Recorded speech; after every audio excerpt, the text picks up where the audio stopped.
নমস্কার, খেলবাজ আপনাদের স্বাগত। আমি শরৎ চক্রবর্তী এবং আমি যার সঙ্গে রয়েছি, যিনি আমার সঙ্গে নেই, আমি যার সঙ্গে রয়েছি তিনি একজন বিখ্যাত বললে কম বলা হয়, মানে কিংবদন্তি একজন ফুটবলার। ছোট থেকে শুরু করে বড়রা সবাই এই নাম জানেন, শ্যাম থাপা।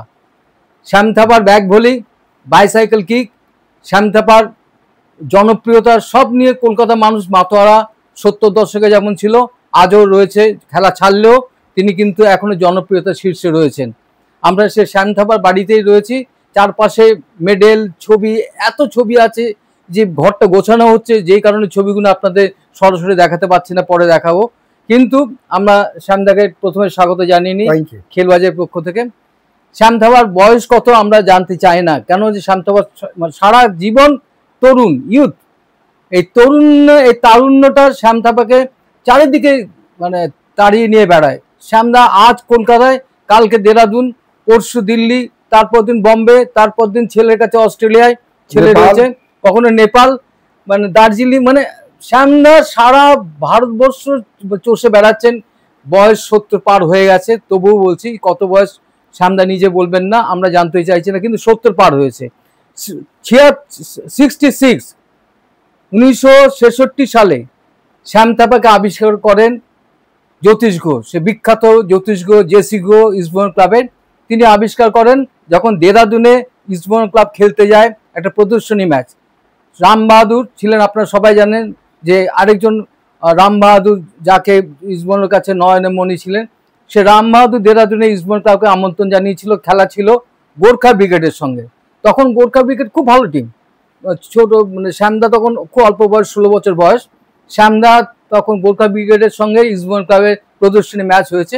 সেই প্রদর্শনী ম্যাচে জেসি ঘো শ্যামদা খেলা দেখে তো মুগ্ধ। তারপর রাম বাহাদুরকে বলেন যে, রাম বাহাদুর কিন্তু বিখ্যাত মিডফিল্ডার ছিলেন, ভারতের হয়ে খেলেছেন, ইস্টবেঙ্গল ক্লাবে ক্যাপ্টেন ছিলেন। তাকে বলেন যে এই ছেলেটিকে আমার চায়। শ্যামদা 1966-এ ইস্টবেঙ্গল ক্লাবে এলেন। এই থেকে গল্পটা আমি শুনতে চাইছি শ্যামদার মুখে।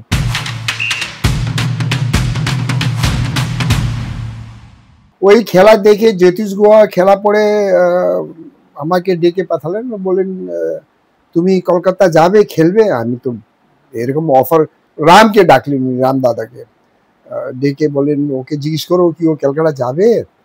তো রামদা আমার কাছে এসে জিজ্ঞেস করলেন, এ দাদা আমার জন্য স্বপ্ন কেন, ইস্ট বেঙ্গলের টিমে কলকাতা খেলতে পারবো, এটা তো একটা স্বপ্ন ছিল। তো আমি ওইভাবে ইস্ট বেঙ্গল ফার্স্ট, আমি 1966 ইস্ট বেঙ্গলে এসেছিলাম। শান্তনু মিত্রা দা অফ ইস্ট বেঙ্গল ক্লাব, উনি আমাকে বলেছেন, শ্যাম এবার আমরা 6 ইয়ার রেকর্ড করছি, তুমি তো 70-71 লিগ চ্যাম্পিয়ন করে গেছো, এবার 72, 73, 74 5 বছর ইস্ট বেঙ্গল লিগ চ্যাম্পিয়ন হয়েছে, তুমি শুরু করে দিয়ে এবার মোহামেডানে রেকর্ড ভাঙতে হবে, এই জন্য তোমাকে আসতেই হবে। শান্তনু মিত্রা দার জন্য আমি চাকরি, আমার দাদা, তুমি কোনো চিন্তা নেই, তোমার কোথায় চাই আমি স্টেট ব্যাংকে তোমার চাকরি করে দিচ্ছি, তুমি চলে এসো বলে উনি আমাকে। তারপরে আমি যখন ডেলি ডিসেম খেলতে গিয়েছিলাম, তখন আমি ওখান থেকে পালিয়ে, মোহনবাগানে অনেক প্লেয়ার ছিল, ভূপেন্দ্র সিং রাওয়াত, অমর বাহাদুর, ফেমাস ইন্ডিয়ান প্লেয়াররা, ওরা আমাকে বুঝেছে, ওরা আমাকে নজর রেখেছে। তো আমি ওখান থেকে ওদের নজর পালিয়ে আমি ইস্ট বেঙ্গলের শান্তদা আমাকে কোনোভাবে এই হোটেলে ওখানে রেখে করে পাইয়ে করে আমি আবার কলকাতায় ফিরে এসেছি। আর ফিরে এসেই আমি ইস্ট বেঙ্গল জয়েন করে চ্যাম্পিয়ন হয়েছি ইস্ট বেঙ্গল আবার। আর মোহামেডান স্পোর্টিং এর রেকর্ড ভাঙা হয়েছিল, আর আমি অনেক গোল করেছিলাম। And that was my story. From that আমি এখনই চলে এসেছি। এই মানুষটা ইস্টবেঙ্গলে তো নয়নের মণি ছিলেনই, একই সঙ্গে মোহনবাগানের ছিলেন। আমি যে পর্বটা আপনারা শুনছিলেন এতক্ষণ শ্যামদার মুখে, ইস্টবেঙ্গলে আসার কাহিনী এবং ইস্টবেঙ্গলে থেকে যাওয়ার কাহিনী, এবং কেন ইস্টবেঙ্গল ছেড়ে মফস্বলে গেছিলেন সেই গল্প তিনি শোনালেন। আমরা আরও অনেক কথায় যাব, কিন্তু তবুও বলছি এটা তো ইস্টবেঙ্গলে আসার কাহিনী। মোহনবাগানে আসার কাহিনীটা কীরকম? মোহনবাগানে আসার কাহিনীও এরকম আছে বিশাল। এবার মোহনবাগান একটা 77-এ একটা বিশাল অফার দিয়েছে, টাকার ব্যাপার। ধীরেন্দ্র আমাকে বাড়িতে ডেকেছিলেন। ধীরেন্দ্র প্রেসিডেন্ট অফ মোহনবাগান বহুত নাম করা মানুষ। ধীরেন্দ্র বাড়িতে গেলাম, বলো তুমি শ্যাম তোমার আমি বহুত ভালোবাসি, তুমি মোহনবাগানে আসবে, মোহনবাগানে খেলবে, তোমার যা চাইবে লাগবে যা বলো আমি সব পুরা করবো, লেকিন তুমি মোহনবাগানে খেলবে। মোহনবাগান একটা নাম করা টিম। আর সবচেয়ে বড় জিনিস তোমাকে বলে দিচ্ছি এক্ষুনি, আমি পেলেকে আনছি, যে পেলের সঙ্গে খেলতে, বাপরে পেলের সঙ্গে খেলা একটা স্বপ্ন। আমি ভাবে আপনার ঝুট বলছেন, পেলে কোথায় আসবে এখানে? তুমি ঝুট বলে আমার নাম ধীরেন্দ্র ঝুট বলে না, পেলে আসছে, পেলের সঙ্গে খেলার চান্স পাবে। আরে বাবা, তারপরে আমার স্বপ্ন হয়ে গেল মোহনবাগানে যাওয়া, যেই তো পেলের সঙ্গে খেলতে পারবো। 77 মোহনবাগান তো দারুণ টিম, और दारुण टीम হয়েছে ওই টাইমে। তারপর গৌতম সরকার, পিন্টু, সব পিন্টু যায়নি, সব চলে গেছে, আমরা একসঙ্গে ওখানে গিয়েছি। কি কার সঙ্গে কোনো মোহনবাগানের লোভে নেই, আমি তো এই বাড়িতে আপনারা তো দেখাতে পাচ্ছি না, যেহেতু বাড়িটার একটা সংস্কার হচ্ছে, তাহলে দেখতেন যে পেলের সঙ্গে ছবি, দুটো ছবি সঙ্গে আমার এই ছবি আমার সবচেয়ে আছে, এবং পেলে ঘাড়ে হাত দিয়ে জড়িয়ে ধরে আছে। সেই পেলের সঙ্গে একটু গল্পটা একটু শোনা। হ্যাঁ, পেলের সঙ্গে ওই আমার তো স্বপ্ন ছিল পেলের সঙ্গে খেলা, মানে তো বিশাল ব্যাপার। আমি মোহনবাগানে গেলাম, আর মোহনবাগানে যাওয়ার ওই টাইমে আপনার জীবন পল্টু দা সারা बंगाले बाप इस्ट बेंगल मोहनबागाने मतलब ওই টাইমে সব ক্লাবে দাদাগুলোর বড় বড় দাদা সব এরা এদেরই হোল্ড করতেন। যেরকম মোহনবাগানে কানু কান্তদা, এইসব কানু কান্তদা মোহনবাগানের, এইদিকে জীবন পল্টু ইস্ট বেঙ্গল কাহানি সব বিশাল। জীবন পল্টু দা দেখেছি যে শ্যাম থাপার উপরে মোহনবাগানের নজর আছে, একে তুলে। এইবার ন্যাশনাল হচ্ছে পটনাতে, সন্তোষ ট্রফি 76। হ্যাঁ, বেঙ্গল, আমি তো বেঙ্গল হয়ে খেলি, বেঙ্গলে আমি হ্যাট্রিক করে, দুটো match I score hat trick in for the Bengal. अब ওখানে আমি মানে ওখানে দুটো লোক রেখে দিয়েছে, এই নিতু তো ওই টাইমে বাচ্চা ছিল ওখানে, তখন তো সন্তোষ ট্রফিতেই দেখি প্লেয়ার লাস্ট টুর্নামেন্টটা হতো, ওখান থেকে প্লেয়ারকে নেওয়া দেওয়া, এ ভাগাম ভাগ এসব এরকম হতো। তখন কি দেখলেন? আরে বাপরে, আমি তো যে ঘরে ছিলাম প্রদীপ চৌধুরী, আমি একটা ঘরে ছিলাম, প্রদীপ মোহনবাগানের প্লেয়ার। এইবার জীবন পল্টুদা বুঝে গেছে মোহনবাগানে যাওয়া হাওয়া, উনি শুনেছেন। এইবার দরওয়াজা, হোটেলের বাইরে দরওয়াজা আমার 3টা লোক রেখে দিয়েছে। আমি বাইরে যাচ্ছি, আমার পিছন পিছন আরে ভাই কোথায়, আমি তো রেস্টুরেন্ট, আপনি চলো না, কোনো বাদ নেই, আমরা তো বাইরে। এরকম করে আমাকে মতলব দরওয়াজা দেখে বেরোলে মতলব 3জন লোক সঙ্গে সঙ্গে হচ্ছে, যাবো কি করে? এইবার মোহনবাগানকে নিয়ে আমি তো পালাবো ওখান থেকে ন্যাশনাল পড়ে, আর রাত্রিবেলা কি করে যাব? বাইরে তো ওরা বসে আছে, জীবন পল্টুদার লোক বসে আছে, তো আমি ওখানে কি করে পালাবো? পিছন থেকে আমার একজন রবিয়া বলেছিল, রবিয়া, ও গাড়ি নিয়ে ট্যাক্সি নিয়ে বসে আছে, পালাবো কিভাবে? তার ভাগ্যে ভালো, আমি দেখছি এই যে পুরানো হোটেল টাইপ ছিল এটা, ওদের বাথরুম টয়লেট গুলো ব্যাক সাইডে ডোর হতো, যেরকম রুম দিকে একটা ডোর আর ব্যাক সাইডে একটা ডোর ছিল পুরানো টাইপের হোটেলে, ওটা আমি চান্স পেয়ে গেছি। এইদিকে আমি ওরা বসে আছে, এবারে দরওয়াজা বড় তো শ্যামবাবু ঘুমাচ্ছে, আমি লাইট সাইট বন্ধ অফ করে সুটকেস বেঁধে চুপচাপ করে আমি বাথরুম দিকে দরওয়াজা বেরিয়ে সিধা দিওয়ারের কাছে, চারো তরফ ওয়াল ছিল দিওয়ার। এইবার পলাবো কিভাবে? ওখানে দিওয়ারটা আমি চড়তে পারছি না। তারপরে দেখছি সামনে 10-12টা ইট রাখা ছিল, ব্রিক্স। কিভাবে? ওই ব্রিক্স ওখানে নিয়ে এসে আমি উপরে উপরে উপরে সুটকেস কোনোভাবে হাতে নিয়ে, ব্যাগ ছিল নিয়ে ওই সাইডে মোহনবাগানে বসেছিল লোক, তো আমি উপর দিকে সুটকেস ফেলে দিলাম, ব্যাগ ফেলে দিলাম, কোনোভাবে উপরে ওখান থেকে চড়ে যে ওয়াল ছিল হোটেলে, ওটা পার করে ওইদিকে জম দিলাম।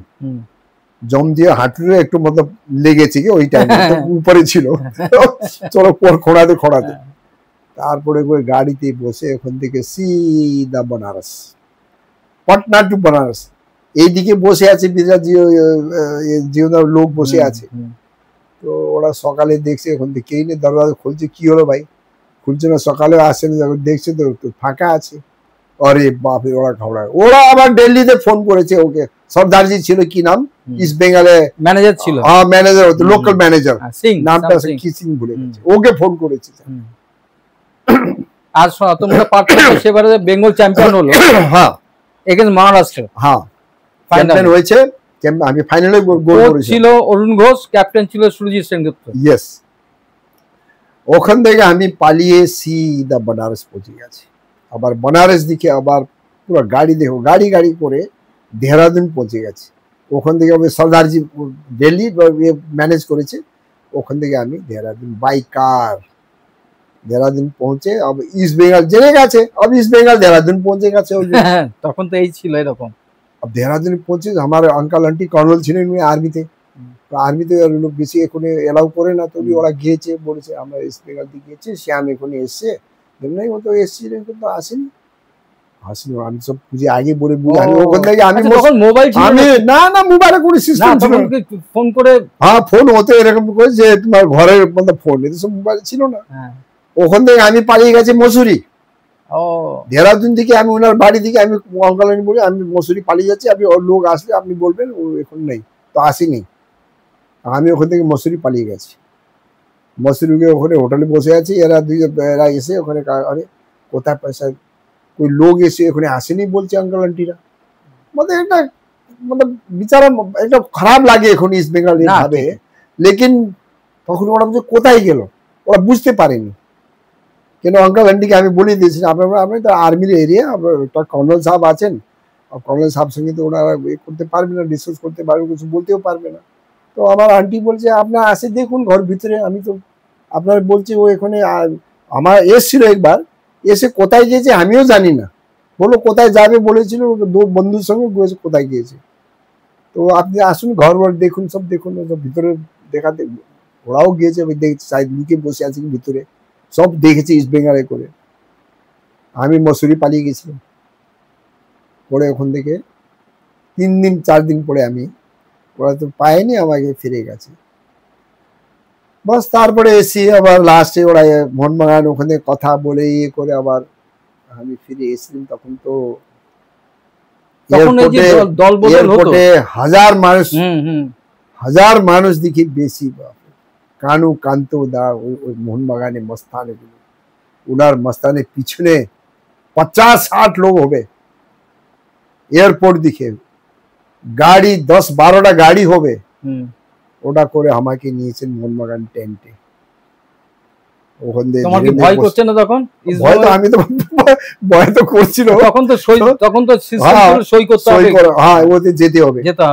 তারপরে ধীরে ধীরে ওখানে এসে ওরা তোমার কোনো ভয়ের চিন্তা নেই এসব বলছে, ঠিক আছে আমি তো মোহনবাগান আসবে বলে, তারপরে আমি তারপরে বসে গল্প, তারপরে সই করতে যাবো এবার, সেই বাপ রে বাপ, সালা 5,000 মানুষ বাইরে, আর ওই কি নাম ওই তোমার যে সিগনেচার হয়েছে ওখানে গিয়ে, আইএফএ অফিস ওখানে হাজার মতো কত মানুষ, তখন এরকম মানুষ ও আসি যায়, পুরো রাস্তাতে মতো মানুষই মানুষ। একজন লোকের মুখে এখানে আমার মনে হয় শঙ্কর মালি, শ্যাম সাহেব বিচারা ওই গাড়িতে যখন যাচ্ছি, ওখান থেকে ইস্ট বেঙ্গল সাপোর্টাররাও ছিল না, ওরা তো বুঝেছে এও যাচ্ছে মোহনবাগান চলে যাচ্ছে, ওরাও দেখতে এসছে, বিশ্বাস কি সত্যি এটা যাচ্ছে। শঙ্কর মালি বিচারা আমাকে দেখেছে গাড়িতে, আমি শঙ্কর আমি আসবো, চিন্তা নেই, বিচারা বড় খারাপ লাগছে মুখ দেখে, কেন আমাদের বাচ্চার মতন প্যার করতে ইস্ট বেঙ্গলে। ভাই আমার কাহিনী বাপরে, আইএফএ অফিসে হাজারো মানুষের ভিড়, বড় মুশকিলে গিয়েছি, ওখানে সই ফই করে আবার সই করা পরে হয়ে মোহনবাগানে বস টেন্টে, মতলব রাত্রি, আমাকে রাত্রি সাইড 11টা-12টার সময় আমি ওখান থেকে বেরিয়েছি, নিয়ে গেছি সই করা পরে। এত মানুষ, এত ভিড়, ওই টাইমে যা অলগ একটা ক্রেজ ছিল প্লেয়ারে। দলবদল যেটা নিয়ে তুমি বলছিলে এতক্ষণ, আপনারা তখনকার 70 দশকের দলবদল বা 80 দশকেও দলবদলের ব্যাপারটা এত তখন রোমাঞ্চকর জমজমাট ব্যাপার ছিল। আপনারা শ্যামদার দুটো ইস্টবেঙ্গল দলবদল করতে হয়নি তখন, কিন্তু মোহনবাগানের ৭৭-এ যে দলবদলের গল্প, এরকম বহু গল্প তখনকার ৭০ দশক ৮০ দশক ফুটবলারদের ঘিরে এই দলবদলের গল্প ছিল জমজমাট। আচ্ছা সামনা, মানে এমনি জানতে চাইছি যে 66, তারপরে তুমি দীর্ঘ খেলেছো, ইন্ডিয়া সব জায়গায় খেলেছো। আমাদের ওই সময় তো মানে ওয়ার্ল্ড ফুটবল নিয়ে আর চর্চা হতো না, আলোচনা হতো না, কিন্তু ওয়ার্ল্ড স্ট্যান্ডার্ডের প্লেয়ার আমাদের তখন, আমাদের তোমাদের খেলা দেখে সবার মন ভরে যাচ্ছে। এই স্ট্যান্ডার্ডটাকে, ওয়ার্ল্ড ক্লাস স্ট্যান্ডার্ডটার এই জায়গায় কাছাকাছি কোন কোন প্লেয়ার তোমার চোখে মনে হয়েছে, যারা মানে বেঙ্গলের বা কলকাতার হোক, ইন্ডিয়ার হোক, যারা ওয়ার্ল্ড ক্লাস স্ট্যান্ডার্ড? আমি 66 এসে আই ওয়াজ ভেরি ইয়াং, তখন দেখা বোঝা, তখন খেলা দেখেছি। যার Chuni Goswami, maybe very few match only last year. My goodness, Pradip da पीछे बने से खेला देखेছি। কার টিম হয়ে मैं স্ট্যান্ডার্ড হয়ে অরুণ ঘোষ খেলা দেখেছি বিএনআর হয়ে। এই বলরাম দেখেছো? বলরাম দা ভেরি ফিউ, সবই অল্প অল্প শেষের দিকে। এই সব প্লেয়ার আমি যখন ভাবি তখন ভাবি এরা ওয়ার্ল্ড কাপ আরামে খেলতে পারে, আরামে খেলতে পারতেন। আমাদের টাইমের আমি প্লেয়ার এখন বলছি না এই ওয়ার্ল্ড কাপ খেলা মতো প্লেয়ার আছে ছিল কি না, ছিল আমাদের খেলা স্ট্যান্ডার্ড, আমি এটা কম্পেয়ার করছি না। একটা প্লেয়ার আমার খুব ভালো লাগে, but that is Sudhir Karmakar, the best defender, the snatching of ball. যে আমার টাইম ওটা, কিন্তু ওয়ার্ল্ড কাপ আমি বলবো না কি ওয়ার্ল্ড খেলা হাইট ফিজিক্যাল লাগবে, ওটা ডিফেন্সে খেলার টাইমে পিন্টু চৌধুরীর মতন বল প্লে যাকে বলে, যাকে বল নিয়ে পাসিং করে দিত, গোল করার মতন ওপেন, এরকম মিডফিল্ড। তো আমার মনে হয় সব গৌতম সরকার মতন টাফেস্ট একটা, যার সঙ্গে ভিড়তে পারে মিডফিল্ড। এসব পুরানো আমাদের টাইমে এইসব খেলাটা ছিল, যে अगर ইন্ডিয়া ওয়ার্ল্ড কাপ খেলতো তো হয়তো আমরা ওয়ার্ল্ড কাপ খেলতে পারতাম। কিন্তু যেহেতু স্ট্যান্ডার্ড অনেক ডাউন হয়ে গেছে, এশিয়ান গেমস আমরা চ্যাম্পিয়ন না হলেও অনেক নাম করেছেন। সুনিদা time champion, Asia game champion, আমরা লাস্ট ব্রোঞ্জ মেডেল তক আমরা পৌঁছেছি, রোম অলিম্পিকও ভালো কাজে, অলিম্পিকে সব।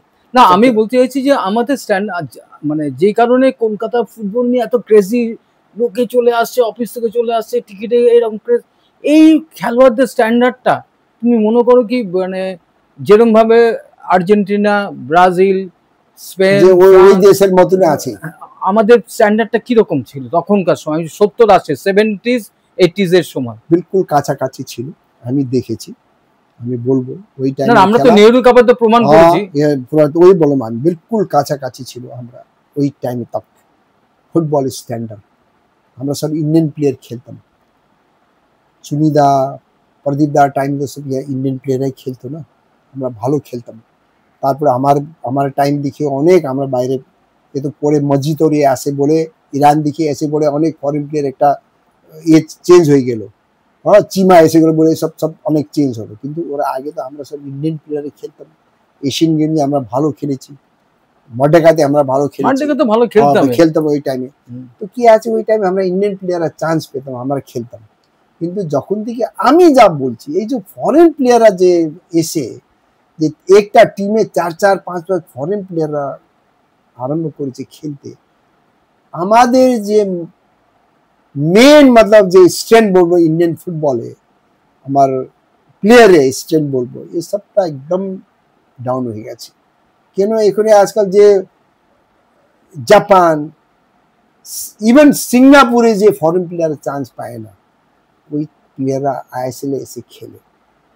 এই প্লেয়ারের তফাৎ তুমি যে টাকা এখানে পায়, আমরা বিশাল ভাবছি না, কিন্তু জানো তোমার বাইরে এই যে তোমার জাপানে খেলা, তোমার ইভেন সিঙ্গাপুরে খেলা, তোমার ফরেন একটা কি দেশ ওখানে খেলা, এই সব প্লেয়াররা ওখানে চান্স পায় না। এই যে চান্স পায় না, আখের সিঙ্গাপুরে এসে ট্রাই করে, ওখান থেকে তো তখন এই প্লেয়ার আমাদের ম্যানেজমেন্ট ওখানে প্লেয়ার খুঁজতে যায়, যে ওখানে চান্স পায় না, ওদের টাকা সবাই দিয়ে এখানে নিয়ে আসে, এরা খেলে।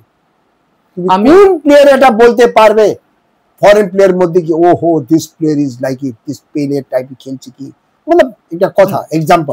কোনো প্লেয়ার নেই। আমি ফরেন প্লেয়ারের কথা বলতে আমি প্রথমে যেমন তুমি 3টে ইন্ডিয়ান নিয়ে তোমার সঙ্গে কথা বলছিলাম, বিজয়ন, বাইচুং, সুনীল। আমি হ্যাঁ, তুমি তো খুব একটা তুলনা যেতে চাইছো না সেরকম ভাবে, এক এক সময় তারা এক এক সময় ভালো। নিজে নিজে হ্যাঁ, ফরেন প্লেয়ার হিসেবে আমাদের এখানে সব নাম তো করেছে চিমা, মজিদ আর ব্যারেটো। এই তিনটেকে নিয়ে তুমি কি বলছো? দেখো এরা তিনটে খুব ভালো ছিল। চিমা একটা পাওয়ার ফুটবল খেলতো, ধাক্কামধুকি ভয় পেতে খেলতো। और बैरेटो मतलब ভালো player, but Majid the football player কি আছে না, পিপল লাইক খালি সোদা সাদা ফুটবল মাঠে নামলো খেলছে ভালো, some style of that player like Ronaldo. See why is so popular, after beside the football the physic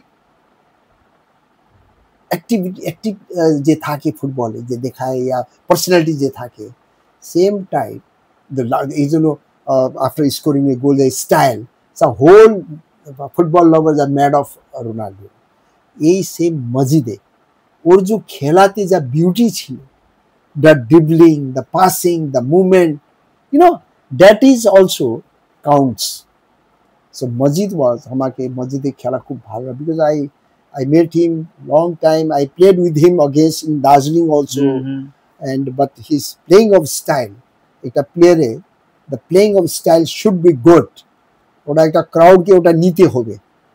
আজ একটা প্লেয়ার, এটা সবই জায়গায় আছে, একটা প্লেয়ার তুমি দেখবে হি ইজ ভেরি ভালো খেলছে, but he is physically not that good, looks is not good, তো people will not give that much importance. But একটা ছেলে দেখতে সুন্দর, হাইট ভালো ঠিকই আছে, বাট ওর খেলছে খুব তো people of crazy of that, that is also count, that is in every sports, that is every sports. You see in the tennis, Nadal খেলছে, তার আগে তোমার জোকোভিচ বলো, या আমাদের কি নাম ফেডারার দেখো, এই সব তো স্পোর্টস একটা পার্সোনালিটি, ডেফিনেটলি থাকে, দ্যাট অলসো কাউন্ট। ঠিক আছে, তুমি কিন্তু কাউকে এক নম্বরে তুমি রাখলে কি মজিদকেই রাখবে না? আমি তো আগে বলছি কি টাইম সঙ্গে Majid was in time top, Bhaichung was in time top, এখন Sunil Chhetri is in time top, time সঙ্গে। শ্যাম থাপা অলওয়েজ টপে থাকতে পারে না, টাইম সঙ্গে আসে। শ্যাম থাপা তো সঙ্গে একদম তার দুনিয়া পাগল ছিল। আচ্ছা হ্যাঁ, মেয়েরা তোমার জন্য পাগল ছিল শুনেছি, বহুত পাগল ছিল। দার্জিলিং থেকে খেলা, বাপরে তুমি বাতাও, মোহনবাগান মাঠে এসে 8-10 মেয়েরা বসে থাকতো, কোথায় দেখা করবে, দার্জিলিং এসে বসে আছে। এইরকম কারোর সঙ্গে তোমার কোনো অ্যাফেয়ার তৈরি হবে? কোনো আমার অ্যাফেয়ার হয়নি, কিন্তু আমি ভেরি আর্লি ম্যারিড হয়ে গেছে, আমার এটা ভালো হয়েছে, ভগবান বাঁচিয়েছে। তার না তুমি কলকাতা মেয়েকে বিয়ে করতে? হতে পারে, বাঙালিরা আমার তো বহুত ভালো লাগতো, দেখতে সুন্দর লাগতো, আর ওরা যে আমাদেরকে ভালোবাসতো সব বেঙ্গালে, হতে পারতো, মানে কি জানে, that is god is given me that নেই, ইউ প্লে ফুটবল और you got married to your school girl, বলে ভগবান আমাকে ওই শান্তি দিয়েছিল। আপনার সাক্ষাৎকার শুনলেন আমাদের আড্ডা, এই আড্ডা শুনে আপনাদের যদি ভালো লেগে থাকে তাহলে আমাদের চ্যানেলটাকে একটু সাবস্ক্রাইব করবেন, এটাই অনুরোধ। দেখতে থাকুন খেলবাজ।